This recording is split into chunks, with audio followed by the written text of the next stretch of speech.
What's up, lore masters? Today we'll be taking a look at the Dominion War on a more personal level. In the DS9 episode, Honor Among Thieves, we get a better understanding of both Starfleet Intelligence and the Orion Syndicate. Ironically, Starfleet seems surprised that the Dominion would be willing to work with this syndicate in this episode, like it was something that was beneath them. Though, to be fair, this could be more the intelligence agent acting surprised for O'Brien's benefit. We'll see later that Starfleet Intelligence isn't as squeaky clean as they appear to be. Though, on the other side, if I'm being honest, and I do know I'm going back and forth here, but it wouldn't surprise me if this was legit and Starfleet just doesn't understand that war is war. You'll almost do anything to win it. That's the way wars work. But the episode itself does actually bring up an interesting plot point, and it seems highly important, but unfortunately is never touched on again. If I try to justify it, I guess I could say that it's possible that Section 31 stepped in and dealt with the issue, but we'll honestly never know. I know this is going to be a little bit short when it comes to this episode, but I don't have much more to add when it comes to the Dominion War, so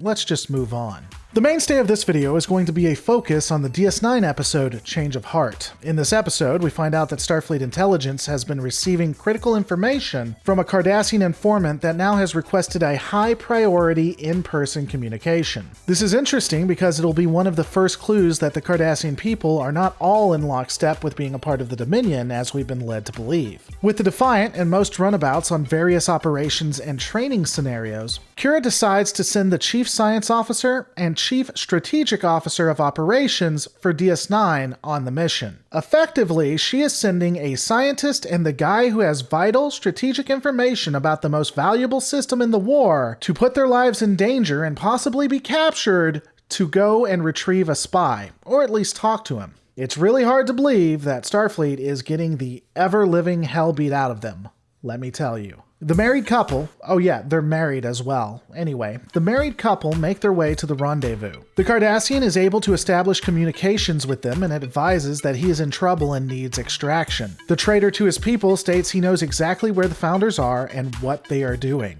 To be clear here, it's stated that the information the Cardassian had would have saved millions. So to say that he is a high priority asset is putting it mildly. Both Jadzia and Worf would know this, so they ultimately decide that they should try to save him, because at least when it comes to this part, they aren't idiots. The Cardassian would provide information allowing them to avoid detection in the system and land on the planet in order to meet him at a rendezvous point. Unfortunately, while making their way to that rendezvous, Jadzia would be hit by a Jem'Hadar weapon when a Dominion patrol finds them by happenstance. Now that's just bad luck if you ask me. The Jem'Hadar weapon, having an anticoagulant property, ensures that Jadzia constantly bleeds and thus isn't able to complete the mission. Worf initially moves to save the highly valuable asset, but ultimately goes back for Jadzia and gets her to the station for surgery, leaving the Cardassian by himself, ensuring his death. And the death of possibly millions. But Jadzia lives at least, so yay! Worf is admonished by Sisko, and Sisko tells Worf that he will never see command of his own vessel due to these actions. While I can't say I blame Sisko or Starfleet for making this call, or that I think it was even the wrong choice, he should be punished. Why the frack didn't Kira catch hell as well? Maybe she did, but we never hear anything about it ever again. It is absolutely ridiculous for Kira, and even Starfleet, to have considered this in the beginning. Make no mistake, both Kira and Starfleet are complicit in what happened here. To think it would ever be a good idea to have a married couple go on a mission where they are forced to choose between the mission over the person is ludicrous. We know that Starfleet officers will sacrifice people for the greater good. This isn't even a Kirk-Spock situation when you think about it. We see in DS9's The Ship where Sisko admits that he would trade lives for the Jem'Hadar vessel that they got. I know I'll get hit pretty hard in the comments for this, but at this time, the Cardassian's life was more important than the Trill's life. And this action may have far more implications than we believe. If word got out that Starfleet Intelligence couldn't keep defectors safe, why the hell would anyone put their lives on the line for Starfleet? High-priority individuals giving valuable intel to Starfleet will ultimately end up being killed by the Dominion. Starfleet Intelligence can't defend you, so don't even try. This is a horrific message that could be sent.